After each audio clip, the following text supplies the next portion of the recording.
Olá pessoal, tudo bem? Meu nome é Leandro Cirilo e você está no canal Por que não Everest? E o livro de hoje é de Viktor and Franklin, Em Busca de Sentido. Spinoza como educador. Assim fica evidente que toda tentativa psicoterapêutica ou mesmo psicohigiênica de combater os fenômenos psicopatológicos suscitados no prisioneiro pela vida no campo de concentração, necessariamente terá que procurar a reconstrução interior da pessoa. Apesar de estar num campo de concentração, procurando fazê-la orientar-se para o futuro, para um alvo no futuro, instintivamente, um ou outro recluso o fez por si. A maioria dispunha de algo que o sustentava, e geralmente se tratava de pedaço de futuro. Não deixa de ser uma peculiaridade do ser humano que ele somente pode existir propriamente como uma perspectiva futura, de certa forma, subespécie aeternitatis, do ponto de vista da eternidade. Nos momentos difíceis de sua experiência, ele sempre de novo se refugia nessa dimensão futura. Muitas vezes, isso pode tomar a forma de um truque. No que tange a mim, lembro-me da seguinte experiência. Quase chorando de dor nos pés lesionados, postos em sapatos apertados, num frio terrível e enfrentando um vento gelado, eu ia mancando na longa coluna no caminho de vários quilômetros entre o campo e o local da obra. Meu espírito ocupava-se em cessar os milhares de pequenos problemas de nossa mísera vida de campo de concentração. Que vamos comer à noite? Não será melhor trocar a rodela extra de linguiça que talvez receberemos por um pedaço de pão? Será que devo negociar por uma tigela de sopa o último cigarro que me sobrou do prêmio de 2 semanas atrás? Como vou conseguir um pedaço de arame para substituir o que quebrou e que servia para fechar os sapatos? Será que vou me integrar em tempo ao habitual grupo de trabalho no local da obra? Ou vão me despachar para outra turma com um capataz brutal e violento? E que poderia eu fazer para cair no agrado de determinado capo que me poderia proporcionar a imensa felicidade de ser utilizado como trabalhador de depósito no próprio campo de concentração, de modo que não precisasse mais acompanhar diariamente a marcha terrível? Já me causa repugnância essa compulsão cruel pela força meu pensamento a se atormentar diária e constantemente só com este tipo de problemas. Eis que então aplico um truque. Vejo-me, de repente, ocupando a tribuna de um grande auditório magnificamente iluminado e aquecido. Diante de mim um público a ouvir atento, sentado em confortáveis poltronas, enquanto vou falando. Dou uma palestra sobre a psicologia do campo de concentração, e tudo aquilo que tanto me tortura e oprime acaba sendo objetivado, visto e descrito da perspectiva mais alta da ciência. Através desse truque, consigo alçar-me, de algum modo, acima da situação, colocar-me acima de tempo presente e de seu sofrimento, contemplando-o como se já estivesse no passado e como se eu mesmo, com todo o meu tormento, fosse objeto de uma interessante investigação psicológico-científica, por mim mesmo empreendida. Diz Spinoza a sua ética: affectus qui passio est, desisnit esse passio simultaque eius claram ent discitam formamus ideam. A emoção que é sofrimento deixa de ser sofrimento no momento em que dela formemos uma ideia clara e nítida.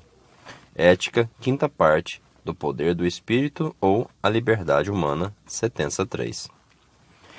Quem não consegue mais acreditar no futuro, seu futuro, está perdido no campo de concentração.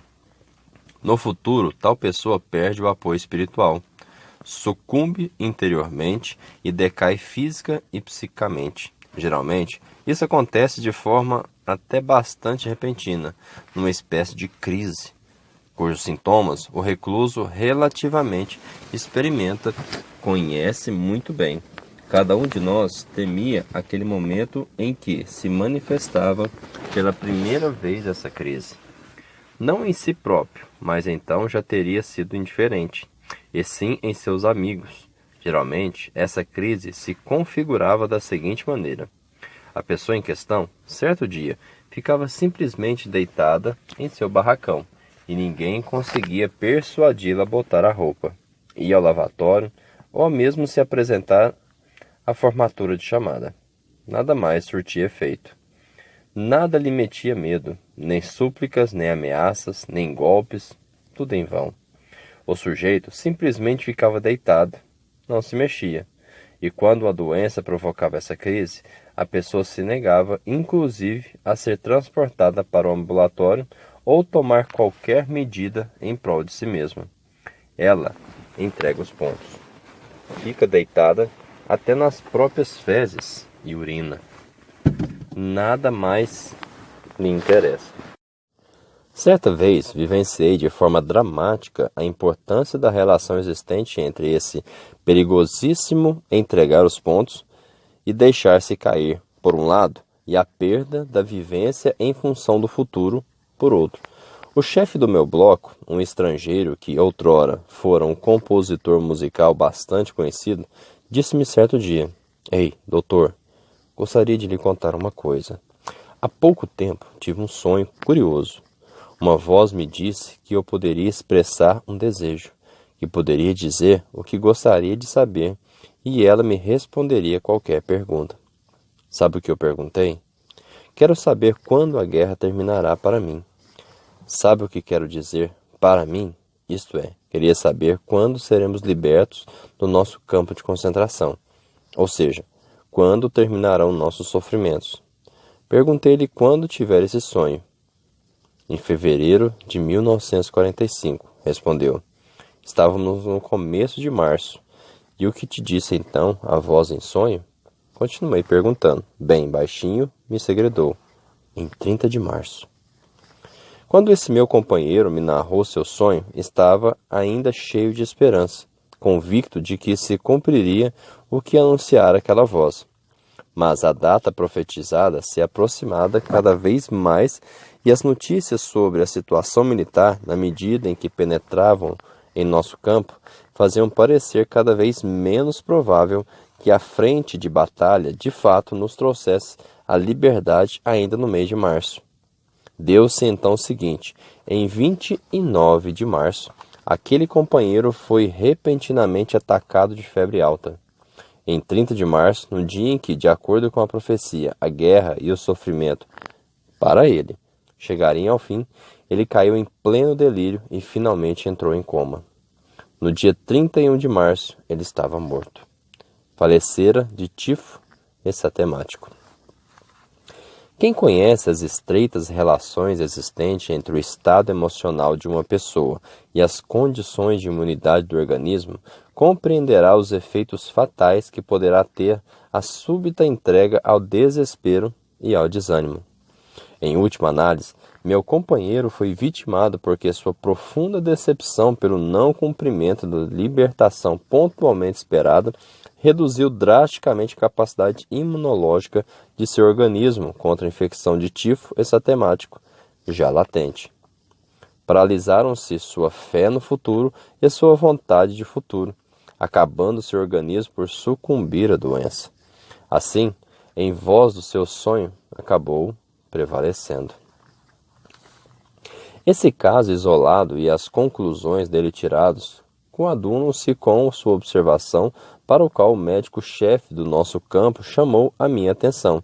Certa vez, na semana entre o Natal de 1944 e o Ano Novo de 1945, irrompeu uma mortandade jamais vista anteriormente no campo de concentração. Também o médico-chefe foi de opinião de que as causas da mesma não estavam num agravamento das condições de trabalho ou de alimentação, ou numa eventual alteração climática, ou mesmo novas epidemias. Antes, a causa dessa mortandade em massa devia ser procurada exclusivamente no fato de a maioria dos prisioneiros ter se entregue à habitual e ingênua esperança de estar de volta em casa já para o Natal. Como, porém, as notícias dos jornais fossem tudo menos animadoras, ao se aproximar aquela data, os reclusos foram tomados de desânimo e decepção gerais, cuja perigosa influência sobre a capacidade de resistência dos prisioneiros se manifestou justamente também naquela mortandade em massa naquele período. Dissemos acima que toda tentativa de restabelecer interiormente as pessoas no campo de concentração pressupõe que consigamos orientá-las para um alvo no futuro. A divisa que necessariamente orientou todos os esforços psicoterapêuticos ou psicohigiênicos junto aos prisioneiros talvez encontre sua melhor expressão nas palavras de Nietzsche. Quem tem por que viver aguenta quase todo o como.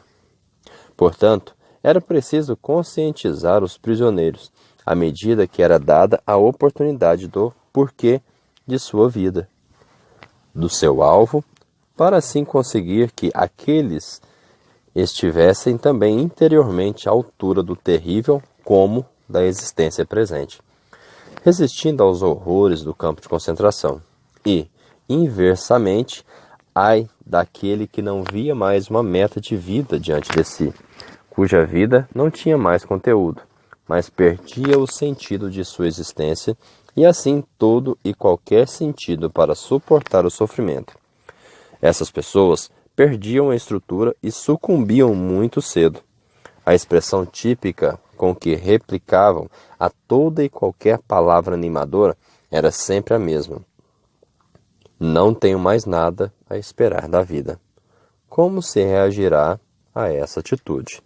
Gostou? Então isso aqui é uma pequena parte desse livro fantástico. Compartilhe, curta, deixe seu comentário, mande para aquela pessoa que talvez você acredite que essa parte vai fazer sentido na vida dela, ok?